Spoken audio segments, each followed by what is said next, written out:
Sapaan Gembala Rabu 3 Maret tahun 2021. Tema kita tentang rumah Allah. Diambil dari 2 Samuel 7 ayat 11 sampai dengan yang ke-17. Pada masa itu Bapak dan Ibu Raja Daud yang menjadi raja yang kita tahu yang terkenal bahkan sampai sekarang, pada saat itu dia merasa tidak layak.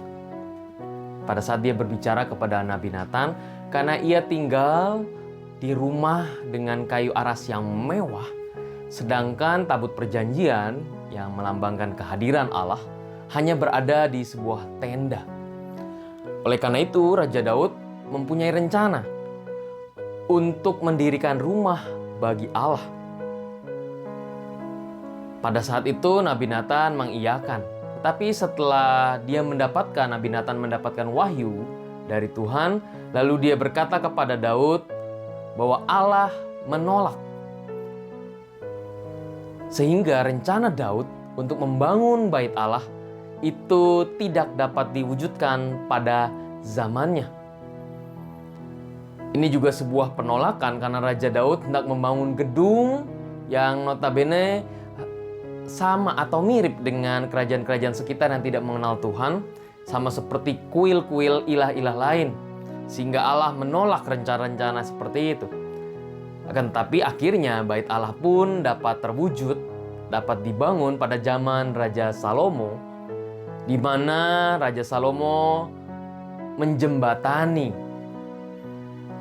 sehingga bait Allah itu tidak sama dengan kuil-kuil atau ilah-ilah lain, dengan menempatkan tabut perjanjian dan menjauhkan segala sesuatu hal yang bisa menyebabkan orang menyembah selain hanya kepada Allah sendiri. Umat yang terkasih dalam Yesus Kristus, kita bicarakan tentang rumah Allah. Raja Daud adalah raja yang terkenal, raja yang luar biasa. Seharusnya dia bisa membangun bait Allah itu dengan mudah. Dia mempunyai rencana untuk membangun bait Allah itu. Tetapi rencana yang dia sudah pikirkan matang-matang ternyata ditolak oleh Tuhan. Tidak disetujui oleh Tuhan. Kekecewaan mungkin saja ada dalam diri Daud. Tetapi kalau kita lihat bagaimana Tuhan malah membalikkan. Jadi pada saat Raja Daud merencanakan membangun bait Allah, tetapi Tuhan membalikan dengan mengatakan bahwa aku yang akan mendirikan pondok Daud, atau dalam tanda petik rumah bagi bangsa Israel, bagi seluruh umatku, yang berpuncak pada seseorang yang akan duduk di tahta selama-lamanya. Dengan jelas Tuhan tidak hanya sekedar berjanji bahwa ia akan menjamin garis keturunan dari Daud, melainkan bagaimana Tuhan merencanakan bahwa akan ada raja yang luar biasa yang akan menyelamatkan seluruh umat manusia. Rencana Daud untuk membangun rumah bagi Allah dijadikan Tuhan dengan membangun rumah bagi keturunannya yang akan duduk dalam tahtanya, yaitu Sang Juru Selamat. Umat yang terkasih dalam Yesus Kristus, kita seringkali mungkin merencanakan segala sesuatu yang baik menurut rencananya kita. Mungkin saja sama seperti Raja Daud, rencana yang kita pikirkan dengan matang, dengan seksama, ternyata tidak bisa terjadi. Kekecewaan, putus asa, mungkin marah, bisa saja terjadi dalam diri kita.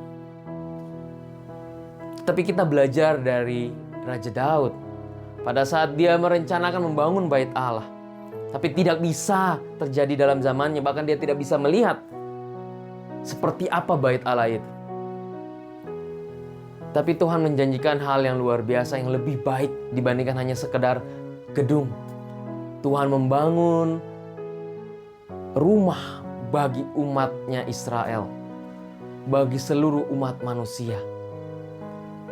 Dan kedatangan Mesias selalu dihubungkan dengan siapa? Garis keturunan Daud. Dan Raja Daud terus disebut-sebut sampai detik ini. Marilah pada saat kita mungkin merencanakan segala sesuatu yang ada dalam hidup kita, mungkin tidak terlaksana. Kita harus mengerti bahwa mungkin kita yakin dan percaya bahwa Tuhan merencanakan suatu hal yang lebih indah. Bisa saja rencana Tuhan itu tidak bisa kita lihat, atau kita mungkin sudah meninggal terlebih dahulu, dipanggil oleh Tuhan. Sama seperti Daud yang tidak bisa melihat perencanaan Tuhan sampai kepada Yesus Kristus. Yakin dan percaya bahwa Tuhan akan mempersiapkan rencana yang lebih baik bagi kita, bagi keturunan-keturunan kita, bagi orang-orang di sekeliling kita. Percayalah dan jangan pernah takut dan jangan pernah khawatir, karena rencana Tuhan itu lebih indah. Tuhan memberkati kita.